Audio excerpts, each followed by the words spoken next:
C'était donc Quand le rap dérape. C'est un film signé Barbara Nessek, deuxième film de cette soirée. Femme, pourquoi tant de haine? Avec nous sur ce plateau, deux invités pour tenter de comprendre si c'est possible. Une Française d'origine algérienne, c'est Malika Sorel. Malika Sorel, vous avez vécu pendant une quinzaine d'années en Algérie. Vous vivez depuis de nombreuses années en France. Diplômée de l'École Polytechnique d'Alger, vous avez publié Le puzzle de l'intégration, donc aux éditions Milieu et Nuit, un livre remarquable. Je reviendrai dessus pendant cette émission. Vous êtes aussi membre du Haut Conseil à l'intégration. Et puis, Serap Sileli, vous êtes allemande d'origine turque, vous êtes née en Turquie et vous avez subi un mariage forcé à l'âge de 15 ans après avoir été fiancée de force en Allemagne. Une histoire que vous racontez dans vos deux livres. Nous sommes vos filles, pas votre honneur, donc ce premier livre. Et puis, deuxième livre, Votre honneur, notre souffrance, donc livre où vous racontez aussi les violences domestiques faites aux femmes, ainsi que les crimes d'honneur. Vous avez aussi créé une association pour défendre les femmes, un engagement qui vous vaut des menaces physiques. Vous avez été mariée, fiancée de force en Allemagne, mariée de force en Turquie, mais les mariages forcés ont lieu aussi en Allemagne. Alors, c'est assez incroyable. Dans ces deux cas, les autorités allemandes n'interviennent pas, elles n'empêchent pas les mariages forcés en Allemagne? Depuis 2005, le mariage forcé est considéré en Allemagne comme une violence grave exercée contre une personne. Et c'est reconnu comme tel dans le code pénal. Le mariage forcé est passible donc de poursuites pénales et les peines peuvent aller de 6 mois à 5 ans de prison. Maintenant, en Allemagne, on cherche à faire reconnaître le mariage forcé comme un délit à part entière dans le code pénal. Ce qui est bien sûr, à mon avis, une très bonne chose. Dans mon cas, à l'époque, et d'ailleurs aujourd'hui encore, puisque comme vous le savez, au sein de mon association Péri pour la défense des droits de l'homme et de l'intégration, j'ai suivi plus de 400 jeunes filles musulmanes, eh bien je constate que ces jeunes filles ne trouvent pas auprès des institutions publiques qui sont censées leur venir en aide, c'est-à-dire la police, l'Office fédéral pour la jeunesse et même les juges, le soutien et l'aide dont elles auraient besoin. Souvent, ces personnes manquent de sensibilité, de la sensibilité nécessaire pour venir en aide à ces jeunes femmes au moment où elles en auraient besoin. Elles manquent de connaissances sur cette culture, sur cette religion qui légitime la violence contre les femmes. Il existe des lois en Allemagne, des lois qui protègent les femmes contre le mariage forcé ou contre les crimes d'honneur, mais il serait important de faire tout un travail de communication pour faire connaître leurs droits aux victimes et c'est cela qui manque. Alors, je ne reviendrai pas sur ce que j'ai dit en début d'émission, l'exemple de Scheherazade, de Sohan. Je voudrais simplement donner d'autres exemples sur la violence en France. Juillet 2009, le corps de Fatima, 22 ans, est retrouvé calciné dans une cave de la banlieue lyonnaise. En France, selon Amnesty International, 70 000 jeunes filles seraient menacées de mariage forcé.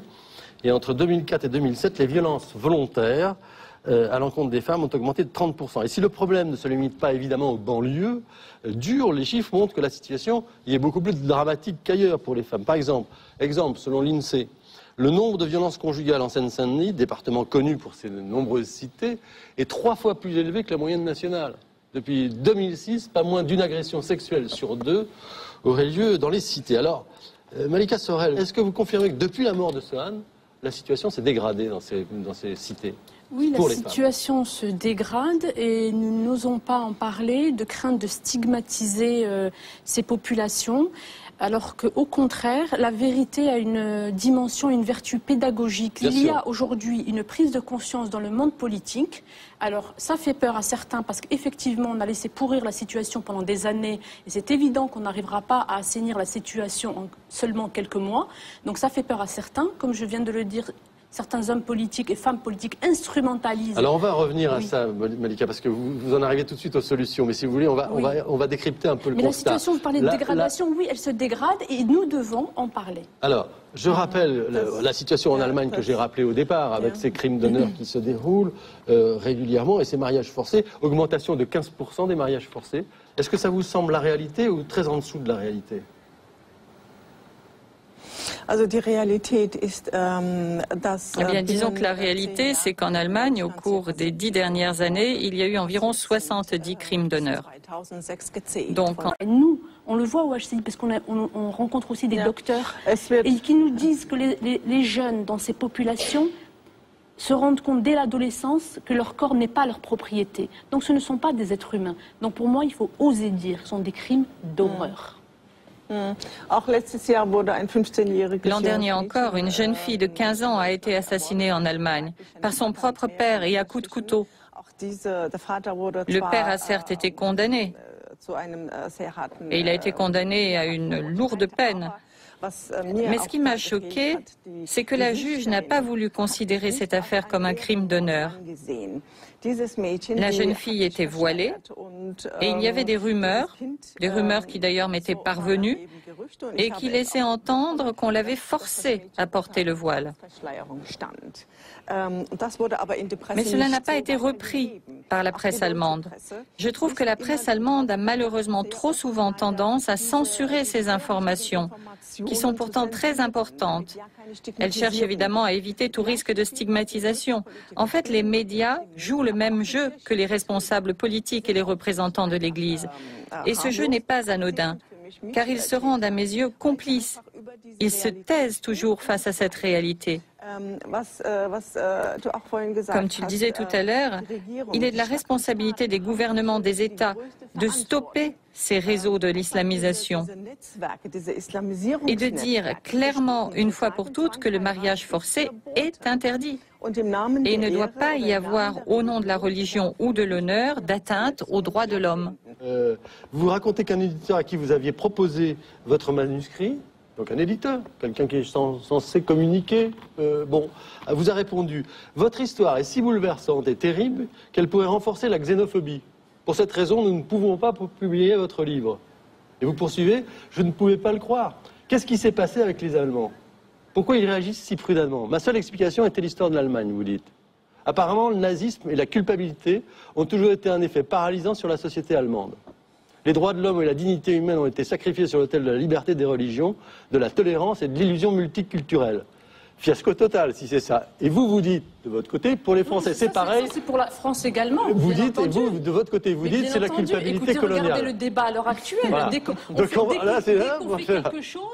qu'on ose faire quelque chose, on vous repart de la Seconde Guerre mondiale, des nazis, vous avez tout de suite les grands mots qui ressortent, à croire que ces gens-là ne connaissent pas l'histoire de la Seconde Guerre, mais c'est consternant.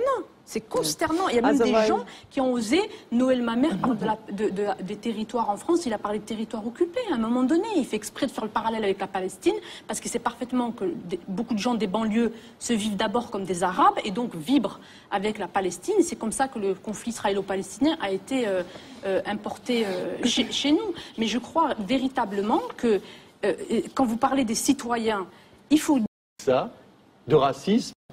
Alors là, ça me laisse complètement indigné de parler et de... Les spectateurs, l'étrange défaite, ce livre absolument admirable, enfin un peu plus tard, avant d'être torturé par les nazis et de finir sous la torture, mort, a raconté que la grande raison même de la démission des Français en 1940, c'était leur lâcheté par rapport aux réalités. Donc vous faites cette référence-là. Bien sûr, nous vivons la même époque.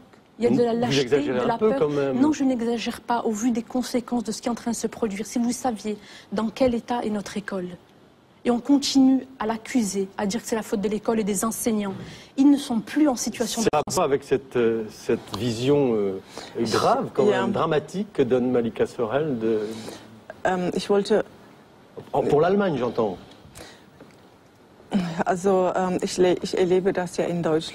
Je vis la même chose en Allemagne.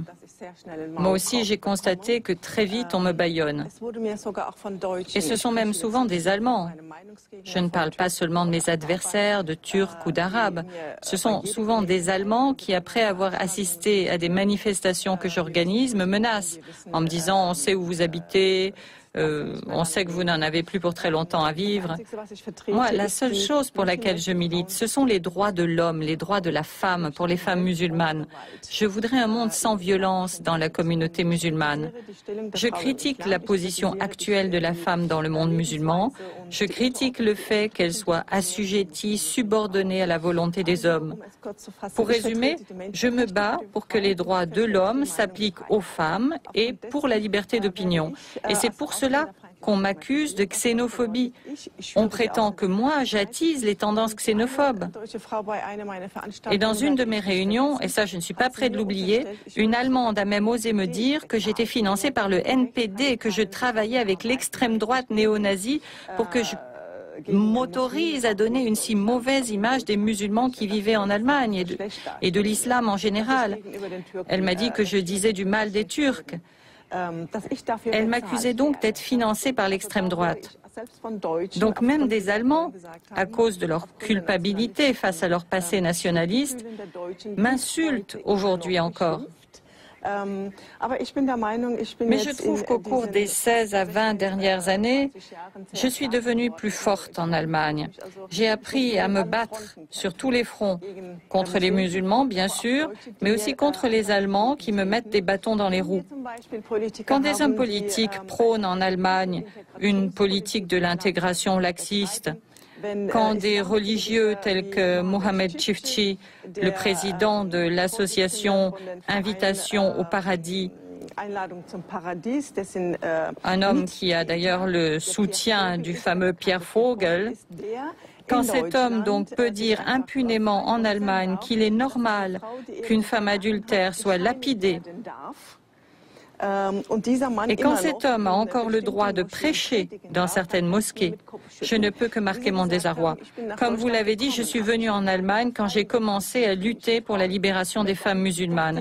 Et à cette époque, j'étais loin de m'imaginer que je me heurterais à un tel mur. Et je ne parle pas de musulmans ou de Turcs qui ne partagent pas mon avis. Je parle bien d'Allemands. Je vais vous poser une question à toutes les deux. En vous entendant parler, après tout, j'arrive pas à faire le débat que je veux, mais c'est très bien puisque c'est vous qui le faites à ma place. Et non, mais ça dit en même temps l'envie que vous avez d'exprimer ces choses-là. Donc je vais plutôt dans votre sens. Mais en vous entendant quand même, d'un côté vous dites ces hommes sont comme ça, les femmes participent de cette aliénation qui leur est faite. Je vous sens femme de ces cultures-là, ou en tout cas originaire de ces cultures-là. Je me dis, vous êtes terriblement isolé, finalement. Ou est-ce que vous vous sentez isolé dans ces mondes-là, Malika ou bien est-ce que d'autres femmes de votre culture... Non, moi je ne me sens pas du tout isolée. Et nous sommes de plus en plus nombreux en France à prendre conscience qu'il faut désormais dire la vérité. Et que c'est important de dire les choses parce qu'on a menti aux personnes issues de l'immigration. On leur a menti.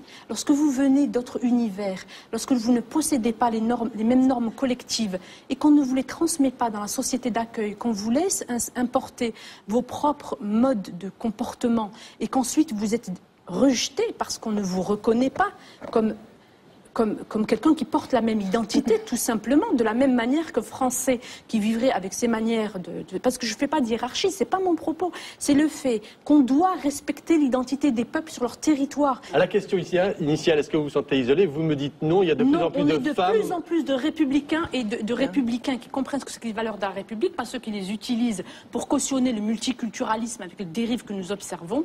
Nous sommes de moins en moins seuls. Et vous, Serap, en Allemagne, est-ce que vous vous sentez seul ou de moins en moins seul, comme le dit Malika? Non, je ne me sens pas seule. Il y a en Allemagne, entre-temps, des femmes, des féministes issues de milieux musulmans, de milieux de l'immigration. Dans toute l'Europe, il y a des femmes musulmanes. Ni Malika ni moi ne sommes vraiment seuls. Mais notre problème, c'est que ce nouveau mouvement féministe issu des milieux de l'immigration musulmane doit arriver à se réformer. Nous, toutes les femmes qui avons été élevées dans le monde musulman, nous devons réformer cette religion. Et nous allons le faire, j'en suis convaincue. Nous ferons avancer les lumières dans le monde musulman. Est-ce que je verrai ça de mon vivant? On verra bien.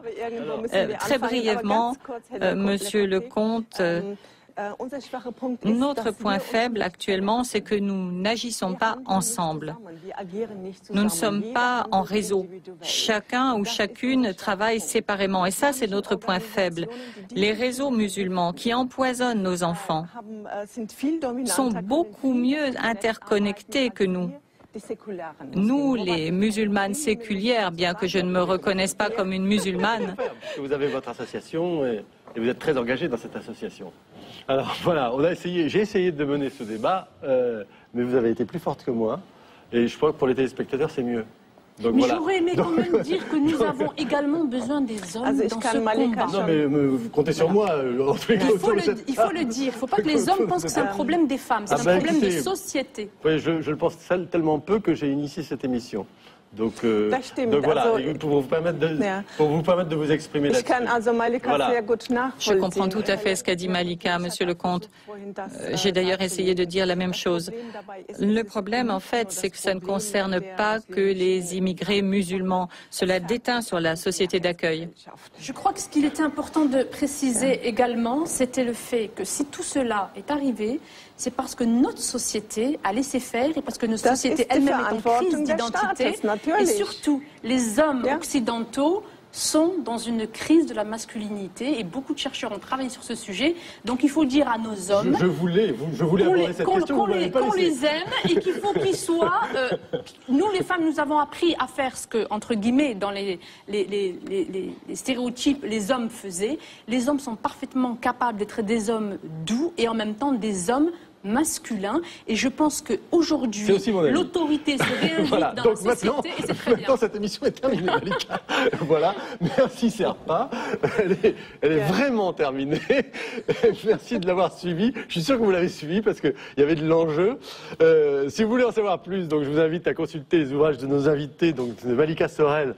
Donc je l'ai dit, vraiment, ce remarquable ouvrage.